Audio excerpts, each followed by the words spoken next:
আবারও বোমা হামলার হুমকি দিয়েছেন মার্কিন প্রেসিডেন্ট ডোনাল্ড ট্রাম্প। তিনি বলেছেন, ইরান পারমাণবিক অস্ত্র তৈরির উপযোগী মাত্রায় ইউরেনিয়াম সমৃদ্ধ করতে সক্ষম হলে দেশটিতে আবারও বোমা হামলা করা হবে।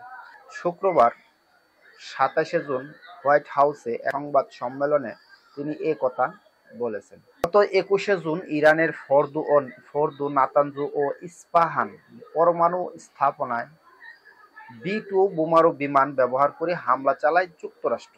ওই হামলার পর তেহরানের পরমাণু অস্ত্র তৈরির আকাঙ্ক্ষা যদিও দমানো না যায়, তাহলে ট্রাম্প নতুন করে হামলার কথা বিবেচনা করবেন কিনা সংবাদ সম্মেলনে এমন প্রশ্নের জবাবে মার্কিন প্রেসিডেন্ট বলেন, অবশ্যই এটি প্রশ্নাতীত। সংবাদ সম্মেলনে ট্রাম্প বলেন, ইরানের মার্কিন হামলার আগে গত ১৩ জুন হামলা চালায় ইসরায়েল। এরপর থেকে টানা ১২ দিন ধরে দুই দেশের মধ্যে পাল্টাপাল্টি হামলা চলে। এই সংঘাতে ইরানের সর্বোচ্চ নেতা বাজেভাবে মার খায়। শেষ পর্যন্ত যুক্তরাষ্ট্রে ২৩শে জুন ইরান-ইসরায়েল যুদ্ধবিরতির বিষয় নিয়ে তিনি বলেন, সংঘাত থামানোর জন্য সেটিই ছিল উপযুক্ত সময়। এর আগে নেটো সম্মেলনে এক সাংবাদিক ট্রাম্পকে প্রশ্ন করেছিলেন, তেহরান যদি আবার পারমাণবিক কার্যক্রম শুরু করে, যুক্তরাষ্ট্র কি আবার বোমাবর্ষণ করবে?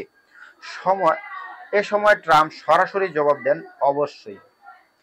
এই মুহূর্তে ইরান কিছুই সমৃদ্ধ করতে চায় না, তারা কেবল ঘুরে দাঁড়াতে চায়।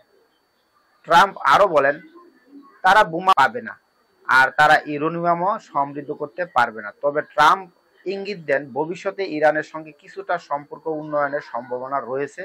তিনি বলেন, আমার ধারণা শেষ পর্যন্ত আমাদের ইরানের সঙ্গে একটি সম্পর্ক